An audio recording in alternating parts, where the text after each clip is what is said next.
చెప్తే చాలా మంది నవ్వుతున్నారు. నేను హైయర్ అఫీషియల్స్ మీటింగ్ లో తెలుగుదేశం పార్టీలో ఉండడం వల్ల హైయర్ అఫీషియల్స్ మీటింగ్ లో నేను కూర్చోవడం జరిగింది.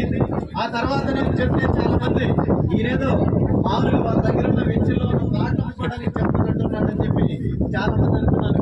కానీ నేను ఏదైతే చెప్పానో తర్వాత 30 days తర్వాత దాన్ని నరేంద్ర మోడీ గారే అనౌన్స్ చేయడం జరిగింది. దాదాపు బీపీసీఎల్ ప్లాట్కి వచ్చేసి 1,27,000 కోట్ల రూపాయలతో మనకి కావలికి పెట్టుబడులు రాబోతా ఉన్నాయి.